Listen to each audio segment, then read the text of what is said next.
naman, unbox naman natin yung galing naman sa Carrefour online. Magkahiwalay ko silang in-order kasi nga, di ba, merong limit lang yung discount na ibibigay nila. So, pagkasama ko silang bibilhin, ang maximum lang na discount na ibibigay sa Amazon is 50 dirhams. So, pero kapag nung na-realize ko, nung pinaghiwalay ko sila, sa Carrefour naman, ang first time kang nag-order, mayroong 30% discount sa first order or equivalent niya ng maximum na 40 dirhams. So, ito ay 144. So, sa Carrefour ko siya binili. So, 144 dirhams siya. Dahil may 40 dirhams na maximum na discount, 104 dirhams na lang. Plus, meron akong point share up ng Carrefour. Ginamit ko na rin yun. Pwede siya. So, kadalabasan niya parang from 144, naging 99 dirhams na lang siya. So, mas malaki yung nagmura ko compare kung sa isa ko lang siya, kung pareho ko silang sa Amazon binili. So, wow, is to girl. Diba? So, take note nyo rin yan, guys. Pakinabangan natin yung mga offer ng mga diba, ng mga online shop. Yan to, sila lang mabubudol sa atin. Tayo hindi natin sila bubudulin. Cannot be eh.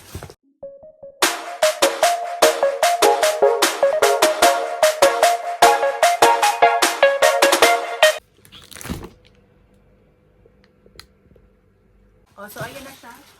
Unbox natin siya. So ayan siya. Maliit lang siya. Magaan lang siya, guys.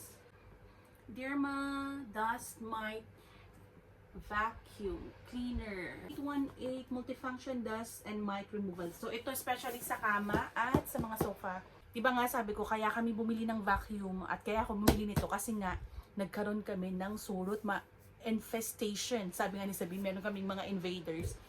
So, hindi ko alam kung saan sila nanggaling. So, pero alhamdulillah, praise the Lord. Kahapon yung vacuum ginamit agad namin, second day ginamit ko. So, kagabi nung natulog si Sabine, wala na daw kumagat sa kanya. So, sa awa ng Diyos. Pero ito naman, dust mite remover, para masigurado talaga natin. Wala nang babalik. At saka pero hindi talaga, disclaimer guys, hindi talaga siya pang surot ha. Hindi siya, walang sinabi dito na pang surot siya. Kaya lang, sa pagre-research ko, alam niyo naman, mapagsaliksik tayo, nakakahigop naman siya. Tapos nung kahapon, nung tinitingnan ko nga yung vacuum, parang may mga nakikita naman ako na, parang mga itlog-itlog na maliliit o maliliit na mga surat. So, feeling ko, effective naman siya. So, pero syempre, kapag madami na, iba pa rin kapag yung kailangan na talaga pest control. Kaya, disclaimer guys, akin lang to. So, kung gusto nyo i-try, bala kayo. Pero hindi po siya gamot talaga. Lalo na pag maraming na siguro. Yun ang sa amin naman, very minimal. Mga less than 20. Less than 20. So, tama ng daldal. Let's do the unboxing. Oh, ayan lang siya. Ganyan yung itsura niya. Parang stingray. Oh, wow. Ganyan lang siya, guys. So, ito na mismo siya. Oh, at blue din ang kinuha na. Ano pa yung isa? Ayan lang siya, guys.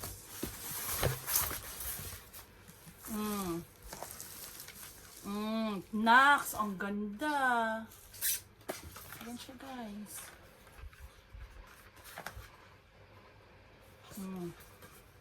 Yan, montage.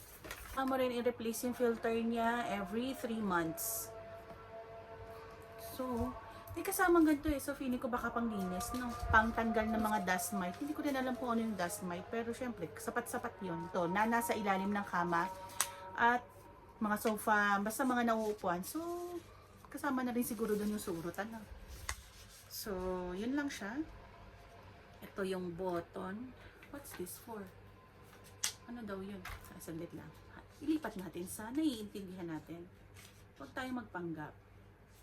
May English to eh. Alam ko. Switch on. View window. Wow, may view window. Asan yun? View window.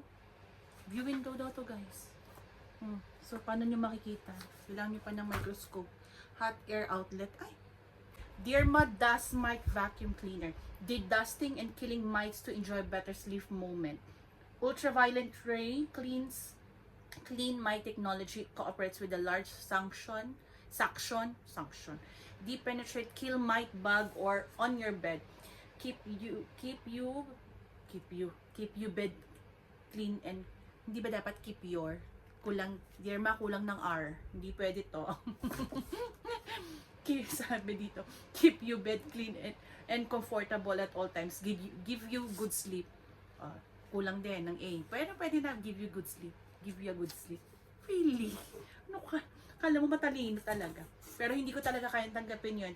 Keep you bed clean. Hindi akong bed. Doon lang ako nakahiga sa bed. So, may ultraviolet surebaness po ito. Okay. Hot air outlet. May air outlet. May hot air outlet pa. Small wheel. Ito yung wheel. Kasi nga para pagka, ano siya, yung gagalaw-galaw. Parang yung sa vacuum din. Dust box. Asan yung dust box? Number 6. Ito. Ito yung dust box niya. Ay, box. Box talaga. Sensor wheel. Iba pa yung small wheel sa sensor wheel. So, sino dito ang sensor wheel? Number 7. Bahala kayo dyan kung sino sa inyo. Ito yung dust box. Ang cute. Ito yung dust box sa loob. Kailangan muna nating pag-aralan dahil mabigat ang kamay ko. Kailangan muna, madali lang naman pala. Munti na mo guys. Sabi ko sa inyo dahil nga hindi tayo, munti ko na namang tanggalin to. Ito lang pala. Diba? Palak-palak kasi. Ito lang pala. Bala ko na naman itong tanggalin. Kasi akala ko kailangan putulin. Diba? Napapala ng mga hindi nagbabasa. Bakit parang matatanggal ka dyan? Tapos yun yung filter. So, paano lilini? Ano to? Ba't may ganito? Tatanggalin ba to? Hindi ko rin alam The filter should be clean at least once a month when there is obvious accumulation of filter. Please clean and dry after. Install the box. Ganun lang. Ganyan lang. Yung filter daw, once a month lang lilinisin or unless meron lang. Click mo na siya. Ganyan lang. Babalik mo lang siya. Para ka lang nagpapasok ng sige. Pagpatanggalin. So guys, ayan na siya. Try na natin. Para malaman natin kung gumagana. Para mabalik natin kapag hindi. At ito, brush.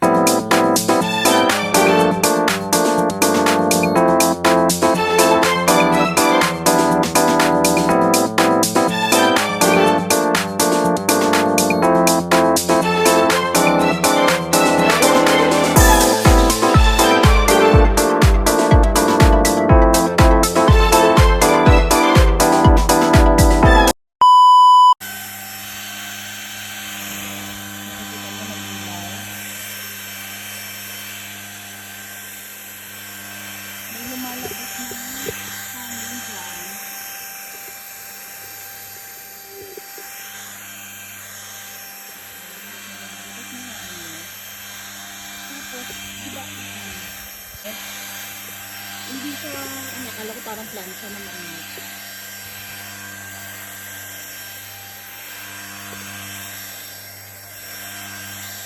So, hindi naman siya kumakapit. Nagba-vibrate ito.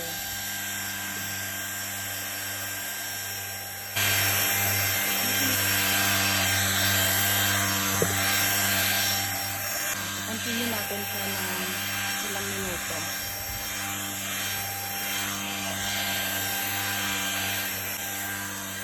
Diba? Nagugla. Tapos nagbahan.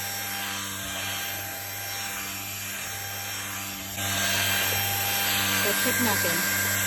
Patay natin. Yan. After 1 minute ng so may hangin na lumalabas dito.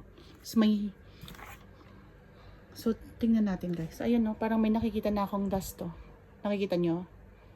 So, i-check natin ngayon yung loob. Kung ano ang laman ng loob. Let's see. Mainit siya guys Mainit siya. Tapos itong pinakakatawan, nagva-vibrate siya kanina. Parang vacuum talaga. So, moment of truth. So, bagong palit yung sapin. Tapos, binacuum ko din tong bed namin. Kasi nga, para lang masigurado ko din na walang surot dito. So, delikabok agad Nakikita nyo? Hindi na, guys, medyo lang Pero hindi wow, umaapaw. Ay, umaangat. Bakit nakatanggal siya? Makakabuk din doon sa loob. Pero hindi naman ganyan kanip. Guys, medyo ano lang yung camera ha. Pero hindi talaga, mukha lang makapal. Pero hindi, manipis lang yan. Huwag niyong i-judge yung kama ko. I tried my best. So, feeling ko nga sirain. So, tingnan natin. Papatayin ko ulit. Isang minuto pa lang ako nagpa-vacuum. I mean, oh, yun. Basta, kung ano man siya.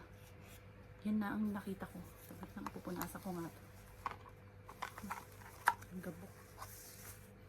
Hindi pa yung buong kama, guys, ah. Diyan lang ako. Ikot-ikot lang ako dyan sa mga sides dyan. Nakikita niyo? Yun yung laman. May nakita ba kayong insekto dyan? So, paano natin malalaman kung may dust mite nga? Yan yung bukol na kanina. So, wala naman ako nakita. Yun, no? May nakasingit doon. So, gusto nyo pa? Tingnan ko pa. Halukayin ko pa ba yan para sa inyo? Basta yan. Importante, gumagana siya. Ngangati tayo minsan pag nakahiga na tayo kahit na minsan bagong palit naman yung sapin natin. Yung sa alikabok na mga hindi na natin nakikita. So far, maayos ulit siya. Derma, okay. Ito din, again, this is the latest one na feeling ko kasi yung nakikita ko sa Homebody is kulay puti. So, yun lang guys for this vlog. Ang ganda, overall, ang sleek nung ano niya, nung pinakakatawan ng social. Plastic siya, pero ang ganda guys, oh, pati yung kulay. 'Di ba? Lakas makayaman. Derma. Yan. So far, so good again. Siyempre, update ko kayo after few months. Let's say a month or two. Or comment nyo down below. May comment. May daga-comment. Kung may questions kayo, anything about this. Let's see. And then, let you know also kapag nasira na siya or gano'n siya katagal na gumagana. 'Di ba? Pero sana nga matibay siya, no? Kasi syempre naman, 100 plus pa din to, no? That's around, hindi ko alam kung magkano sa Shopee. That's, kung 100 dirhams dito, let's say na lang sa 14. That's around 1,400 pesos. So, hindi ko alam kung mas mura sa Shopee or ano. Kasi blue din siya, di ba? So, maka-blue naman ako. Navy blue actually, ang ganda. So, Happy Me, X810. The X810, okay siya. Ito din, okay din. So, that's it guys for this vlog. Happy cleaning! Bye!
Natin siya. Kabok. Kama tsaka unan.